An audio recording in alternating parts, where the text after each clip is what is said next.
तैयारी स्टार्ट। हर चुनाव में बेरोजगारी को मुद्दा बनाते रहने वाले हमारे राजनीतिक दल सत्ता में आते ही बेरोजगारों की चिंता करना छोड़ देते हैं। हकीकत तो यह है कि युवाओं को रोजगार देना अब सरकारों के लिए चुनौती भरा काम होता जा रहा है। आज देश में बेरोजगारी की मार से युवा किस कदर जूझ रहा है, इसका अनुमान बुधवार को मुंबई एयरपोर्ट पर उमड़ी बेरोजगारों की फौज से ही लगाया जा सकता है। एयरपोर्ट पर महज 20,000 रुपए मासिक वेतन वाली नौकरी के लिए 25,000 युवा पहुंच गए, जबकि महज 2200 पदों को भरना था। पैरा देखा जाए तो बेरोजगारी की भयावहता की ऐसी तस्वीर अकेले मुंबई की नहीं, देश भर में कहीं भी सरकारी महकमों के लिए भर्ती निकाली जाती है तो आवेदन करने वालों की भीड़ एक अनार 100 बीमार की तरह ही उमड़ पड़ती है। महज 10वीं पास योग्यता के लिए जो भर्ती निकाली जाती है उसमें पोस्ट ग्रेजुएट और इंजीनियरिंग व प्रबंधन का अध्ययन करने वाले युवा भी आवेदकों में शामिल होते हैं।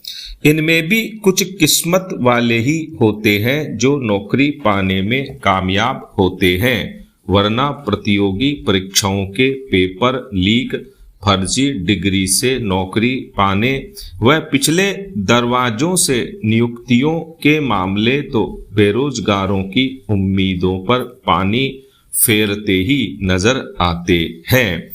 हालांकि एक पहलू यह भी है कि सरकारी नौकरियों में सीमित अवसर होने लगे हैं, लेकिन उम्मीदवारों की सरकारी नौकरी पाने की चाहत बढ़ने लगी है। सरकारी नौकरी के लिए निर्धारित आयु सीमा के पार होने के भी खतरे कम नहीं। निराश हताश युवा निजी क्षेत्र में काम तलाशता है, पर वहां भी उसे योग्यता के अनुरूप वेतन मिल जाए इसकी कोई गारंटी नहीं।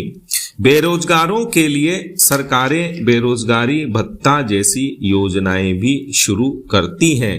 हाल ही महाराष्ट्र सरकार ने भी बेरोजगारों को प्रति माह 6 से 10,000 रुपए स्टाइपेंड देने का ऐलान किया है, पर यह कोई स्थायी समाधान नहीं कहा जा सकता।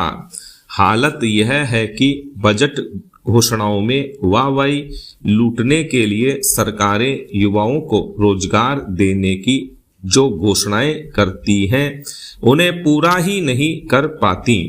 बाद में सरकारें रोजगार और रोजगार के अवसरों का भेद होने की बात कहते हुए सफाई देने से भी नहीं चूकती। पैरा बहरहाल देश भर में बेकाबू होती बेरोजगारी की समस्या पर नियंत्रण पाना सरकारों के लिए गंभीर चुनौती है।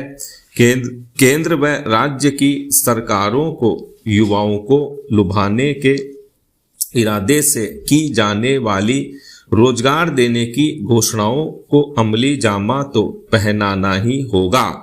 यह भी ध्यान रखना होगा कि पात्र लोगों को समय पर अवसर मिले, साथ ही युवाओं के कौशल विकास पर भी ध्यान दिया जाए। पैरा शहरीकरण के साथ शहरी परिवहन किसी भी देश की आर्थिक और सामाजिक प्रगति में महत्वपूर्ण भूमिका निभाता है। परिवहन प्रणाली किसी भी शहर की जीवन रेखा होती है जो उसकी आर्थिक, सामाजिक और पर्यावरणीय संरचना को प्रभावित करती है। बढ़ते शहरीकरण के कारण आधारभूत संसाधन जैसे आवास, परिवहन, स्वास्थ्य, चिकित्सा, शिक्षा, सड़क इत्यादि पर दबाव आना स्वाभाविक है। इसमें यातायात शहरीकरण की मुख्य धुरी है, जो कि शहरीकरण के अन्य संसाधनों को भी प्रभावित करता है। वाहनों की बढ़ती संख्या और अपर्याप्त सड़क तंत्र के कारण ट्रैफिक जाम आज एक प्रमुख समस्या बन गई है। ट्रैफिक जाम न केवल यात्रा का समय बढ़ाता है अपितु ईंधन की खपत भी बढ़ती है, जिससे प्रदूषण बढ़ता है।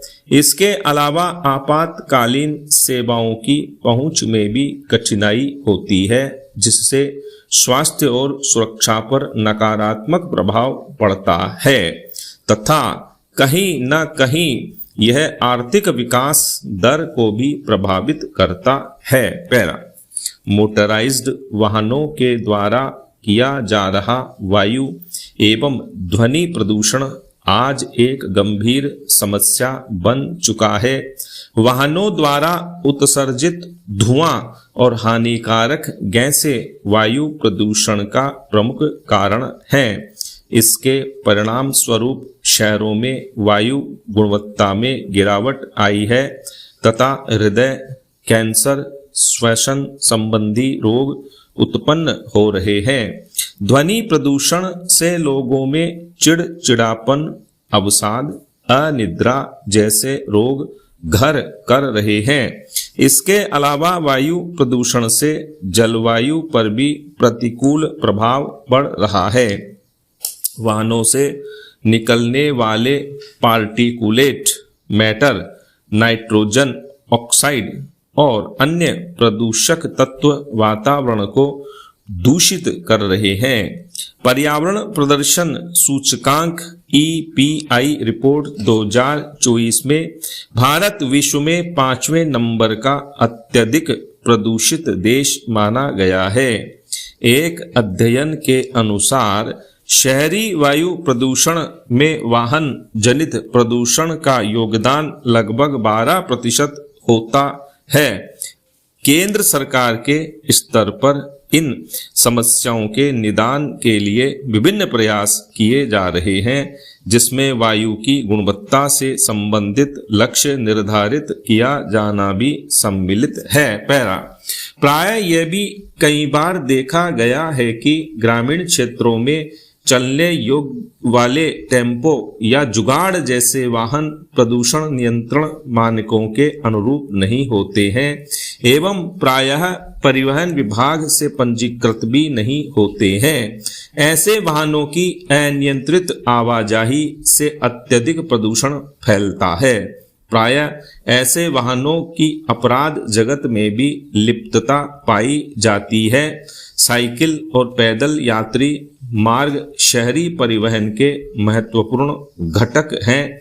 ये न केवल पर्यावरण के अनुकूल होते हैं बल्कि शहरी जीवन की गुणवत्ता में भी सुधार करते हैं एवं स्वास्थ्य के लिए अत्यंत लाभदायक हैं। आज विश्व के विकसित देशों में साइकिल एवं पैदल यात्री को बढ़ावा दिया जाता है एवं पृथक कॉरिडोर बनाए जाते हैं। हमारे देश एवं प्रदेश में आज साइकिल सवार एवं पैदल यात्री उपेक्षित से हैं। शहरी यातायात जनित समस्याओं के समाधान के लिए संबंधित संस्थाएं बस रैपिड ट्रांजिट सिस्टम BRTS और मेट्रो सिस्टम जैसे mass rapid transit system MRTS में विस्तार और सुधार आज की आवश्यकता है। इलेक्ट्रिक वाहनों को प्रोत्साहन, पृथक साइकिल व पैदल यात्री कॉरिडोर विकसित करना और पुराने प्रदूषणकारी वाहनों को चरणबद्ध तरीके से हटाना आज जरूरी है। ट्रैफिक जाम को कम करने के लिए स्मार्ट ट्रैफिक मैनेजमेंट सिस्टम को लागू किया जा सकता है, जिसमें सेंसर, कैमरा और डेटा एनालिटिक्स का प्रयोग करके ट्रैफिक को प्रबंधित किया जा सकता है। आज विश्व के विकसित देशों के शहरी यातायात में मेट्रो, ट्राम एवं इलेक्ट्रिक बसों की महत्वपूर्ण भूमिका हो गई है। विश्व में लगभग 62 देशों के 218 शहरों में मेट्रो ट्राम जैसी उच्च क्षमता वाली MRTS प्रणाली मौजूद है। भारत में मेट्रो MRTS का एक सफल मॉडल है। दिल्ली मेट्रो यह आज दिल्ली की लाइफलाइन बन चुकी है।